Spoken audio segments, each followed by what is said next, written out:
and welcome to the Tao of Our Understanding Recovery Podcast. In this podcast, we discuss mystical works of literature and how they relate to recovery. We hope you enjoy today's podcast episode. Hello, this is Buddy C. Welcome to the Tao of Our Understanding Recovery Podcast.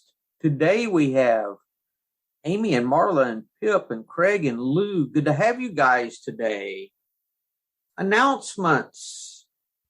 Amy, you did a fantastic job last Saturday night on your story. Enjoyed that on the Fourth Dimensioners meeting.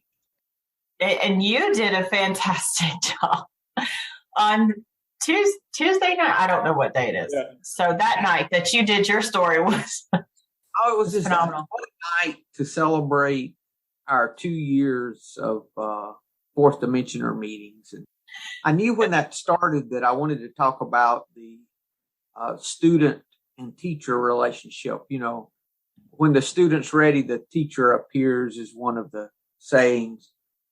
And that's not dependent on the teacher, it's dependent on the student, right? The student seeking the teachers that student needs shows up. So we were all looking for a meeting, and I was looking for a meeting too when the pandemic started. So all I did was open a Zoom door and post it at some different places. Everyone else showed up and made the meeting. So if they wouldn't have shown, there wouldn't have been a meeting, and it is just taking on a life of its own. And then you know, others contributed things or the meeting would be dead now if it were not for a suggestion to put it on intergroup.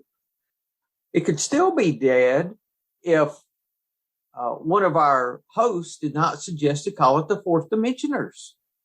You know, when I heard Derek M. suggest that, I thought, I don't know about it. Well, okay, whatever, you know. Being it was the Fourth Dimensioners, when people go to the intergroup and look for a meeting at 9 p.m., it's the first meeting they see because it starts with a number. We Mr. Magooed our way into that too. So like everything else, you know. Buddy, do you remember what your suggestion was? I do not. I do, because I thought to myself, what the Buddy, you wanted us to be called the COVID Crusaders. Are you serious? Absolutely serious. You're like, listen, the COVID Crusaders. Yes. I'm like, no. So I don't think that did. I think it must have been someone else. Nobody. Because I remember thinking, what the hell? Like, that's a core memory for me, buddy, right now, because I was like, oh, hell to the no. We cannot be called the COVID Crusaders, because what if this thing lasts past COVID? Because at that time, we still were convinced that COVID was only going to be a short time. So, yeah. I'm not claiming that, but that's if you say so. That's you fine. do you, buddy, but I'm going to tell you right now, that's the way it went down. I have a slide. Maybe I have a memory. I don't know. Anyway. I'm embarrassed for you. Is that is that really the best you could come up with? I'm not full of always have good suggestions, Craig. Sometimes I have really good ones and sometimes really bad ones.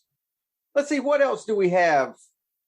If you are listening to this podcast in a correctional facility, which we've had individuals from correctional facilities contact us wanting copies of the book, Powerless But Not Helpless. If you want a copy, or anyone that cannot afford to buy a copy at Amazon of Powerless But Not Helpless, just email me at info@buddyc.org and I will send you a PDF. That's the email, info@buddyc.org. We've sent to chaplains, tried to mail some copies to different correctional facilities, and those have gotten returned so far. But I would love to get this anywhere it can be used. And if you want some sample pages, go to buddyc.org and you can look at some sample verses of my interpretation of the Tao Te Ching that just came out of this study for years. That is just a gift like the rest of this. I also there's a sign up there for a daily Tao recovery email, if that's something that you're interested in. That's at buddyc.org. That's free as well. Any other announcements? We talked about, ZoomAAmeetings.com is the link to the 9 p.m. Eastern open AA meeting that's every night at 9 p.m. Eastern. The Facebook group, it's the same logo. It's a dial of our Understanding Recovery podcast. That's on Facebook, and it's a private group. No one outside the group knows that you're a member. Anyone in the group, of course, does, but anyone outside the group does not. The 76th verse of the Tao Te Ching. Marla, I'll get you to read the Fang and Mitchell translations, and then Amy, I'll get you to read the MacDonald and Hogan, if you would, and anyone that has any other translation that they want to read, they're welcome to. Go ahead, Marla. Verse 76, translation 1. A man is born gentle and weak. At his death, he is hard and stiff. Green plants are tender and filled with sap. At their death, they are withered and dry. Therefore, the stiff and unbending is the disciple of death. The gentle and yielding is a disciple of life. Thus, an army without flexibility never wins a battle. A tree that is unbending is easily broken. The hard and strong will fall. The soft and weak will overcome. Translation 2. Men are born soft and supple. Dead, they are stiff and hard. Plants are born tender and pliant. Dead, they are brittle and dry. Thus, whoever is stiff and inflexible is a disciple of death. Whoever is soft and yielding is a disciple of life. The hard and stiff will be broken. The soft and supple will prevail. And I will pass. MacDonald's translation, the living are soft and yielding, the dead are rigid and stiff. Living plants are flexible and tender, the dead are brittle and dry. Those who are stiff and rigid are the disciple of death. Those who are soft and yielding are the disciples of life. The rigid and stiff will be broken, the soft and yielding will overcome. Hogan's translation, a baby's body is soft and gentle. A corpse is hard and stiff. Plants and trees are tender and full of sap. Dead leaves are brittle and dry. If you are rigid and unyielding, you might as well be dead. If you are soft and flexible, you are truly alive. Soldiers trained to fight to the death will die. A tree that cannot bend with the wind will snap. Here's a useful saying. The harder they come, the harder they fall. Here's another. The meek shall inherit the earth. Thank you, Amy. Here's my interpretation of the 76th verse. Surrender to win is the title I put on it. All things while alive are soft and pliable. Dead brings rigidness and decay. The same can be said for spiritual principles. The forceful and unyielding are companions of death. Surrender and acceptance are disciples of life. An army that cannot change its strategy never wins. A tree unable to bend will break. A person set in their ways will never be happy. The narrow-minded and defiant will fail. The tender, yielding, and compassionate will overcome. A note I have here is that our flexibility comes with lowering our resistance. It's another way to look at this. I think this can be a description of the second step, quite honestly, or the first three in some way. Does that resonate with anyone? The second step is, remind me again. I'm sorry. I'm having a Came to believe that a power greater than ourselves could restore us to sanity. I'm just having a senior moment. Is that? I guess I'm interpreting it. Just knowing the Tao as being an open vessel, being empty, so that I can accept what is. Being flexible, right? Yeah, the flexibility, and knowing people who are really set in their ways, they're not happy. They don't want to be flexible at all. And so they're not happy because the world doesn't go according to their plan. I do see that. And that rigidness that brings death, it's a sign of death, is the rigidness. Kind of is. So it's just like with life, we're the deader we are, the first thing that happens is rigor mortis sets in when we die. And so we're not flexible at all. There's no flexibility to us. So we could apply that to any situation. We could apply that to life in general, all kinds of different ways. We could look at ways are we being flexible in this situation? Are we being open-minded in this situation? Amy? Yeah, so real life recent example, a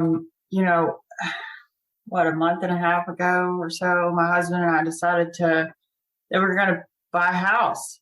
I had a number, a price in my head, because we've been renters for quite some time. Frankly, we were just too lazy to do all the work that's involved in buying a house. And we're comfortable, and we had one left, that was in high school. And so we were just like, let's just stay put for as long as we can. And then, we got tired of throwing our rent money away. Anyway, the point is, I had this number of the price of the house, and I was like, I don't want to go above that because I don't want the mortgage. I like my budget the way it is. And especially with my profession. And I know I can't go above that number because then the mortgage will be higher than what the rent would be. And I had all these false justifications in my head about why I couldn't go above this number. And then my amazing sponsor one day said, why are you so dead set on that number? Why? Can you just be open-minded to maybe go a little above? I said, okay. I also never in my wildest dreams would have thought that a brand new freaking house, brand new, no one's ever lived there house would have been in my grasp. Never was that even on the radar. But because I was willing to get rid of that hard line, that rigidity, then the door opened. And I will tell you that no, it's not that number. It's not that price that I had in my mind. Even above that price, it's a brand new house, and the mortgage payment turns out is going to be less, of course, than the rent that we would have been paying if we stayed here. I mean, so just the willingness, right? The willingness to try, to be a little more open-minded and to get rid of that stiff, rigid boundary that I made up in my head. It really I'm just wow, just in awe of what's happening now. So, there you go. That's real life. Thank you, Amy. I was looking at Byron Katie's "A 1,000 Names for Joy" and her kind of interpretation of the 76th verse. All things change because perception is constantly changing. When your mind is enlightened to itself and you notice that the world is a reflection of your own thinking, you're never surprised at these changes. You become supple. You discover that you can delight in change. You see the goodness of creation and how it can only keep surpassing itself. Why would the mind hold on to what was when it recognizes that what is always better? As you do the work, you return to the place where you never actually moved from. The heart, the sweet center of the universe. The heart is just another name for the open mind. There's nothing sweeter. I have one more.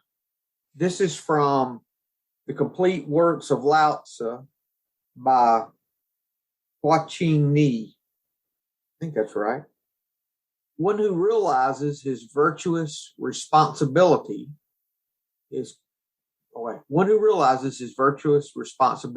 to quietly offer himself to others without expecting a reward or honor can be entrusted with the life of the entire world. Indeed, he becomes the savior of the world. So he's talking about being supple, but being flexible. And the way that you're flexible is by quietly offering yourself to others without expecting a reward or honor. And that's really virtue, isn't it? I mean, that's what we learn in recovery. You know, I was talking about the second step with a sponsee earlier, and how when we help someone else, it's not as if we're rewarded for helping someone else, as in some kind of a cosmic reward system. It's that when I help someone else, I am really helping me. I'm actually helping myself when I help someone else. It's not a reward. Because if we're all connected, it's just like my hand only gets nourishment from the rest of the body, right? My hand does not get fed from an outside source, but it goes and it takes food and puts food in the mouth, and then it eventually gets a nourishment back to the hand. So in the same way, I am getting nourishment when I help you.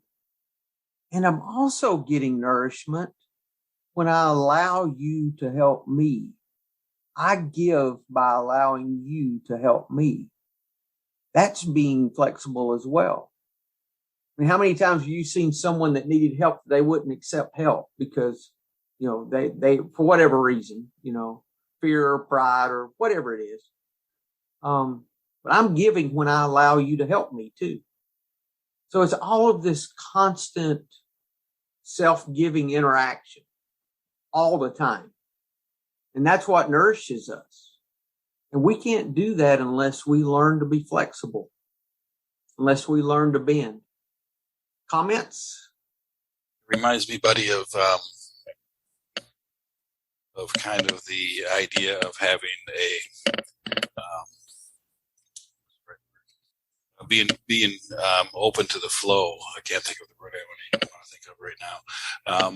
But in the past, I had a lot of trouble with money, a lot of hang-ups on money and concepts around money, and some guilt, that I should be doing this with money or that with money. And I had a friend that said something one day in one of those teacher moments where she said, well, money's just passing through me. I'm a transit stop for money. And if I spend money on a nice whatever scarf or whatever for myself, I'm putting that money in so that somebody else can use it for something else. And it was the way that it was phrased, where money wasn't a good thing or a bad thing, but by spending money and by thinking of it differently, I was putting it back into the system. I can't really explain it, but it changed my thinking about resources and about what I needed and what I did, and not needing to hoard money or anything else for that matter. I wish I could explain it better, but that's part of the thinking I have with it. It's all kinds of things that we share. If we're doing it with the right kind of intention or the right spirit, then it goes where it needs to go. And I don't have to worry about what that outcome is going to be. Thank you, Lou. Craig? Lou, I had something the exact same. When I managed to clear my debts within about 7 months of not drinking. That was my ultimate goal. When I started noticing that I was coming from this place of lack, and then all of a sudden I had this abundance of money. I thought to myself, right, I really need to get my finger out and get on top of all my debts. So I cleared my credit cards, student loan, everything else I had outstanding. And then all of a sudden I was thrown into this place of abundance. And it got to this stage where about 14 months in, I ended up with like 6 months worth of wages sat in the bank that I hadn't touched. By the time you take time to take my tax off, my household bills. I just got to the stage where, I wasn't using this money, and I became very insecure with that because I didn't want to go back to that place of lack.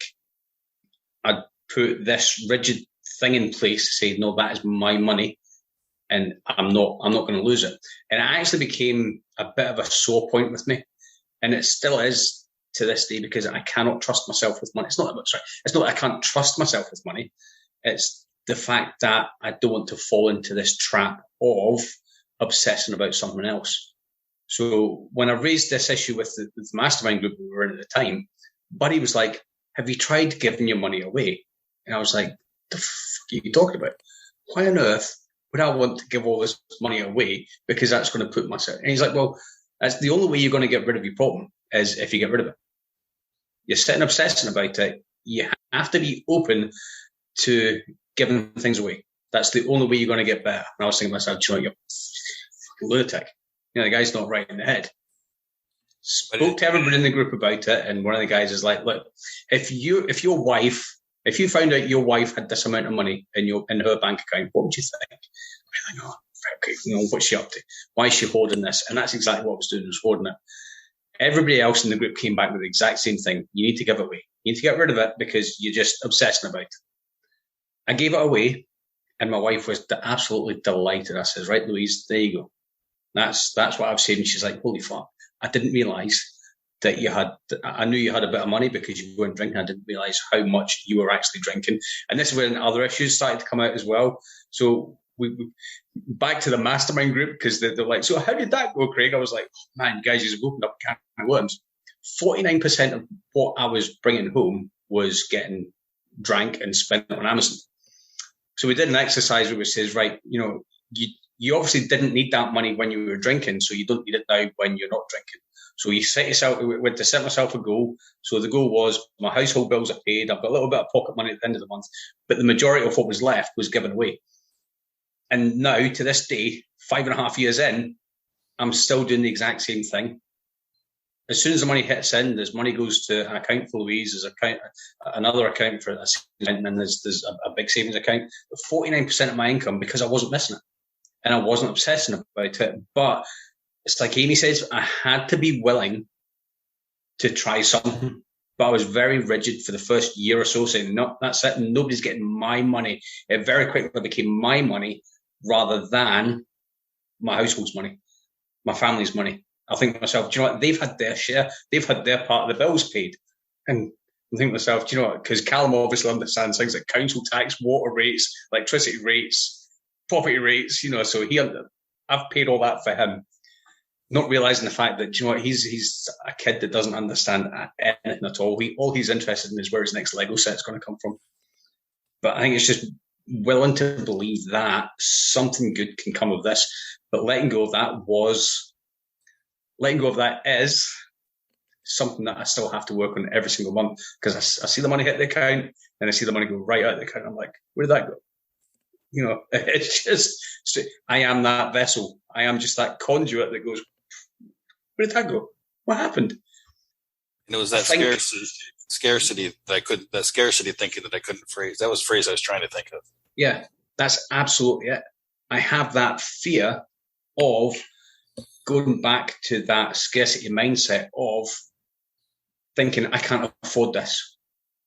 Whereas now the mindset is, how can I afford this? How can I make this work from what I have at the moment that's not going to be detrimental to anything? But then I forget, do you know what? I've never went without anyway.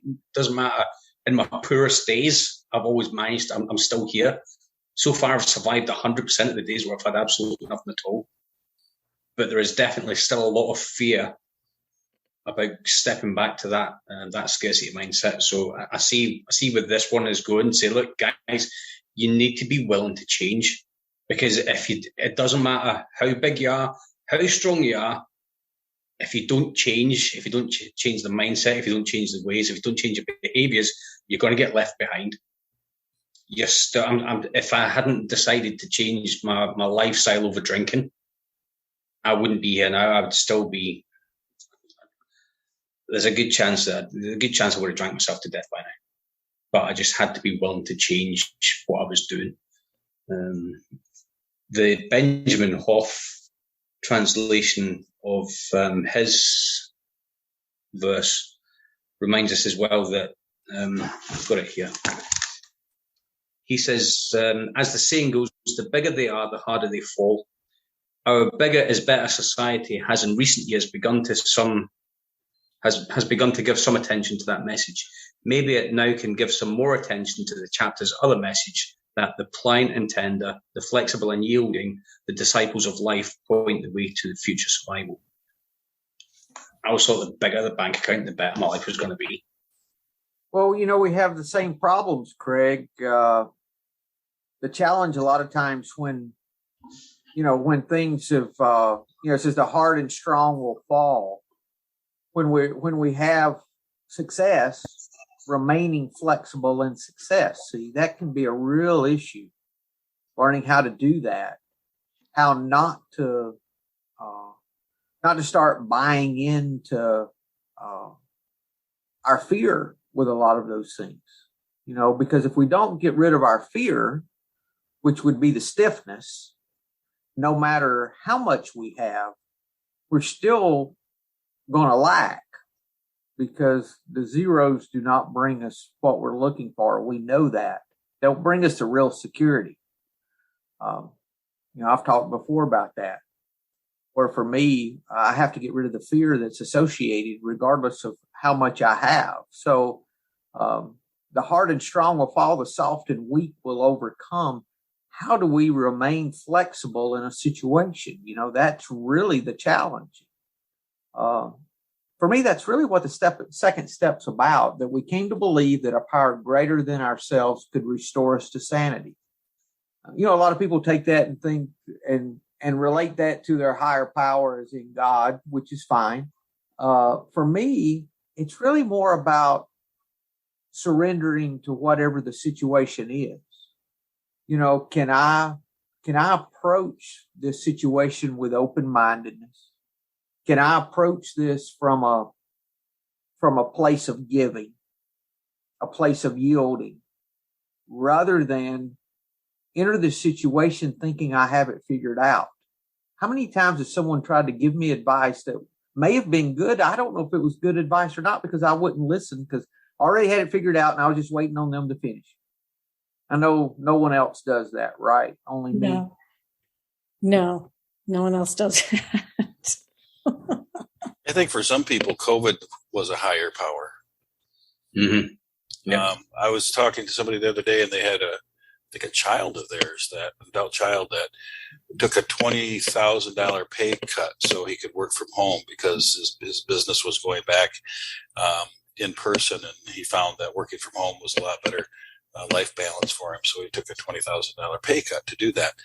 And there's lots of people that seem to have changed their lifestyles because the higher power of COVID kind of woke them up a little bit, at least to some parts of life. And they were flexible enough, I guess, to respond to it. I gave away part of my business when COVID hit, because everything went online. And I thought to myself, do you know what? I do not have the patience. I'm going to be absolutely honest. I do not have the patience to teach people Taekwondo online. Because I'm thinking to myself, do you know what? You can't teach people to spar. You can't teach people to do self-defense, this, that, and other online. But somebody was willing to give it a go, and I was and things came to a head, and I was like, just there's my side of the business. Just take it.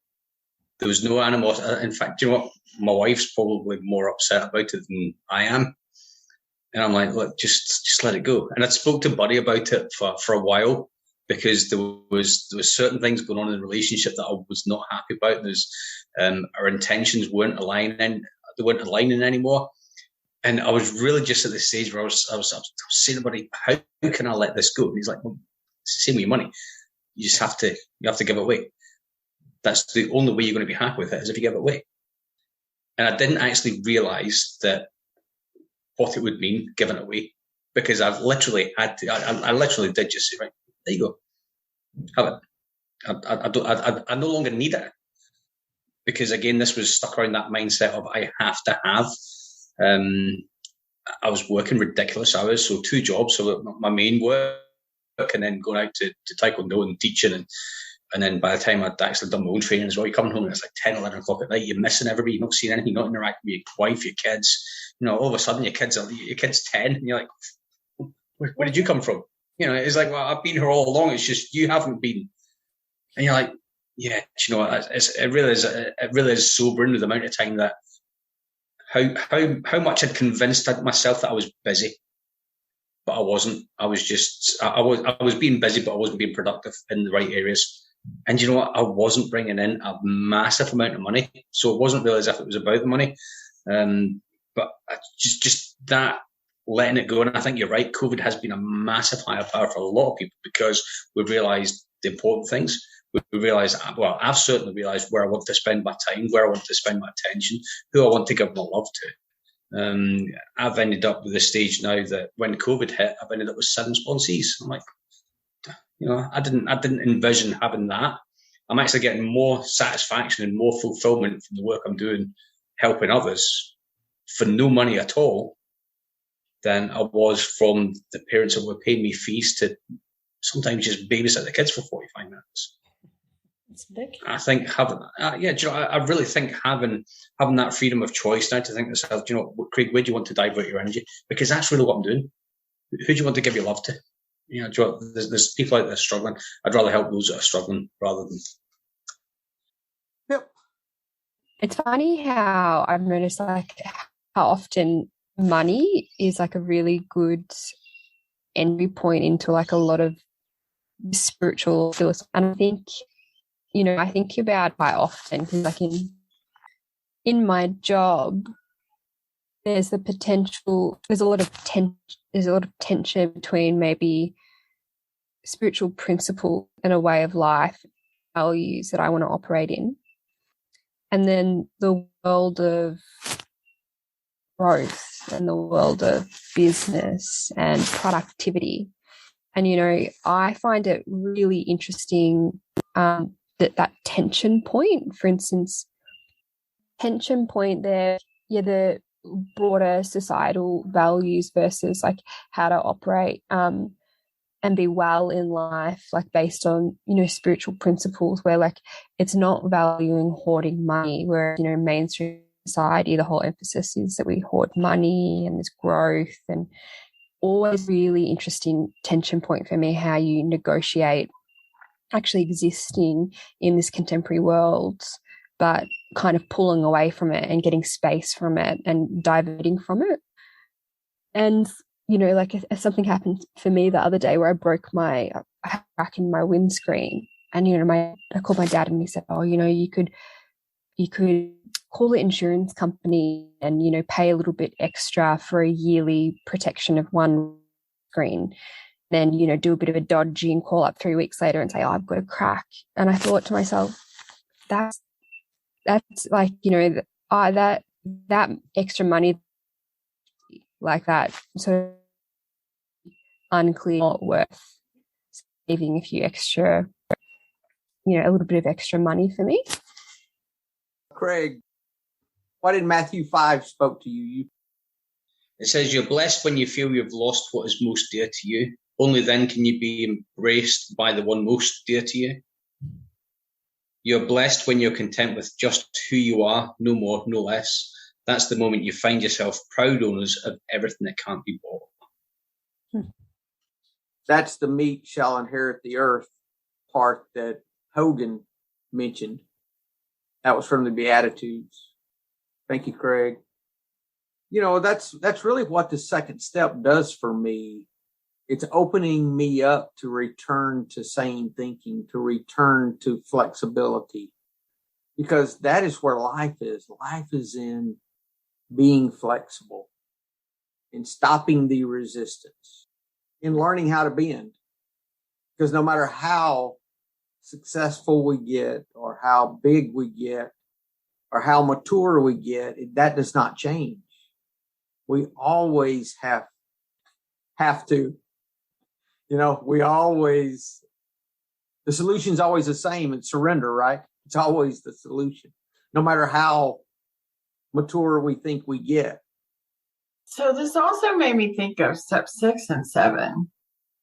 Yeah, because I guess from the standpoint that I got to stop being so set in my ways, thinking that it'll be different if I just do, well, that's step 3, insanity. If I just do it again, it'll be different, right? And so 6 and 7 is where I could stop, for me anyway. One of the places where I get to move from old thinking to new thinking.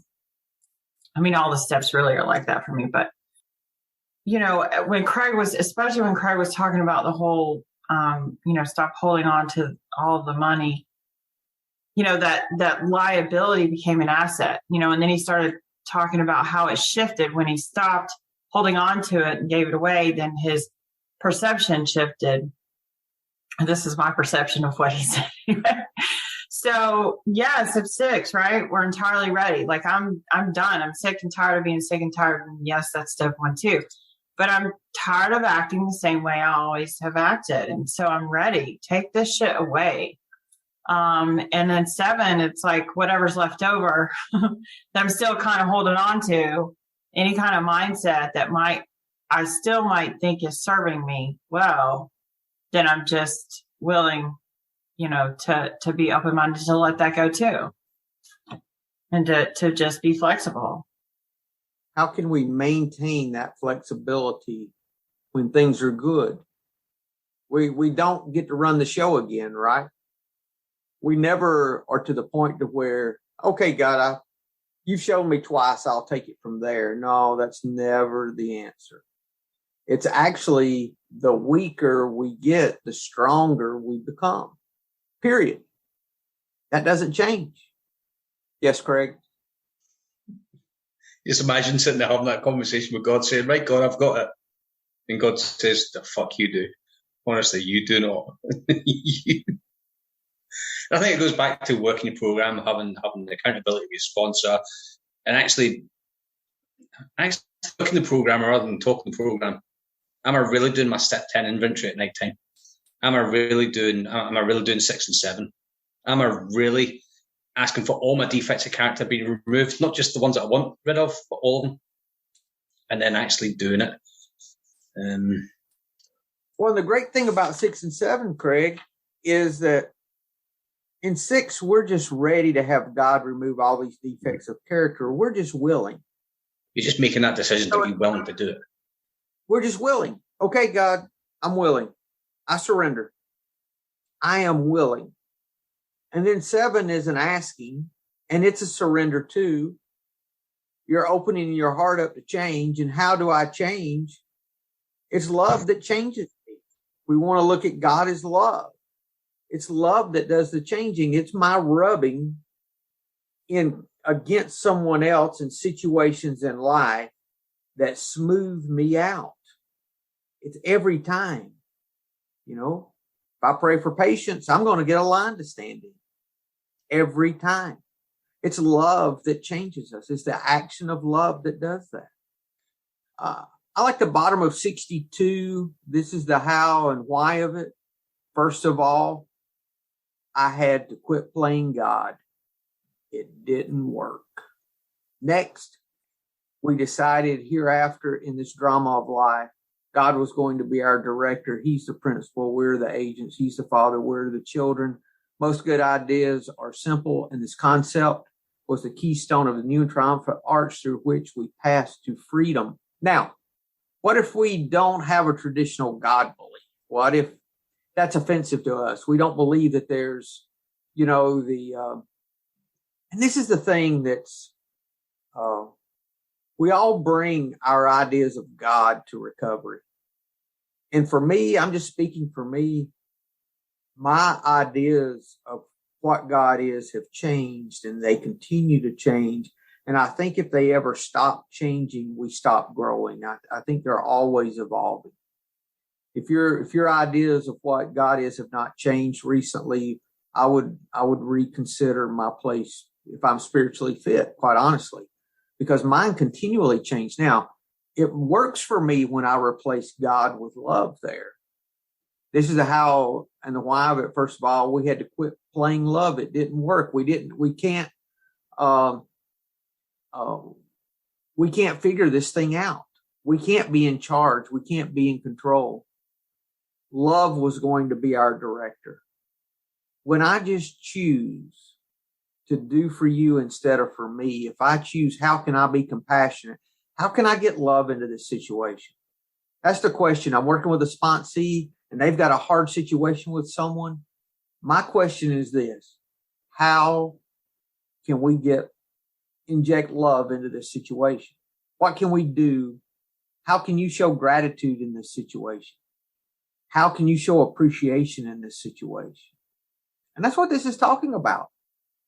We gave up, we surrendered control, and we said, how can we be compassionate in this situation? And that always brings about the right answers for me. Always. And that starts with an action on my part, not a belief. It's always an action. It's the opposite of what we got before with God. Before I had a belief, I changed my behavior, hoping to have a result from that, like a reward for my belief in my behavior. Now, and the action came last. Now the action is first, and then I change because I've changed my actions. I act my way into right thinking. When I decide to love other people and decide to pray for you instead of curse you, I start changing. That's me giving up the control. That's me being flexible. That's how I can be flexible in everyday life. And the rest of the verbiage that talks, as an external gray-haired guy in the sky, I can just ignore that. And everybody needs to be where they are with their God belief, And we need to give people room to figure that out for themselves. Buddy, right after what you read, I think it's, I just want to keep reading. When we sincerely took such a position, all sorts of remarkable things followed. So when I get out of the freaking way, and when I stop thinking that I'm in charge of everything, we had a new employer being all powerful. He or she or love provided what we needed. If we kept close to love and performed love's work well, established on such a footing, we became less and less interested in ourselves, our little plans and designs. More and more, we became interested in seeing what we could contribute to life. As we felt new power flow in, as we enjoyed peace of mind, as we discovered we could face life successfully, as we became conscious of love's presence, we began to lose our fear of today, tomorrow, or the hereafter. We were reborn. So there's another paradoxical idea, right? We give it away to keep it. We die to live. We suffer to get well, and we surrender to win. Over in Scotland, they have now recommended absolutely no alcohol whatsoever to anybody who is who's trying to conceive or is pregnant. They put an absolute zero, a limit of absolutely nothing at all on it. What are you laughing at me? I know sometimes we have to get... Because my doctor didn't exactly say you should drink all the wine because you're pregnant. So I just thought it was kind of funny. I know, but when you're pregnant, you don't take anything. I was completely sober when I was pregnant, naturally. It was weird. Yeah, but we've had this thing, the medical directors recommend that you have no more than so many units per week when you're pregnant. But now they turn around and say, look, absolutely nothing at all is acceptable, even on St. Patrick's Day. Well, I know there's probably a lot of pregnancies as a result of alcohol. As a result of alcohol. I literally have a sponsee that picked up a 9-month chip and had a baby like in the same week. Not even kidding you. So yeah, and she had like a year plus sober before she went back out, and then so yeah, that was absolutely true. 9-month chip and a baby. I thought about you, Marla, when we were in Belize City the last couple of nights, because I'm not into yoga, but I like the atmosphere that yoga creates, the conditions. We were just talking about create the conditions. And yeah. So we stayed at a place called Harbor View Yoga Retreat. And the sign in front of the vegan cafe where we ate, It said, namaste, leave your shoes and your ego at the door. And there was a big Om on the wall painted. So I felt like I belonged because, that was the universe telling me I needed to be there because I have an Om tattooed on my arm. I got all the things, right? I look the part on the outside. I just don't actually do the yoga. So maybe one day I will. Yeah, it's seeping in. It just takes us such a long time. Anything else? If not, you guys have a great week, and we will see you next week. Hello, this is Buddy C. I wanted to make you aware of several recovery-related resources that I've posted in the episode description. These resources include a list of recovery podcasts, a free sober meditation app, daily recovery email, shared Google recovery calendars. Hope you put some of these resources to use and have a great week. Thank you for listening to the Tao of Our Understanding Recovery Podcast. If you enjoyed this episode, please share it with your friends in recovery.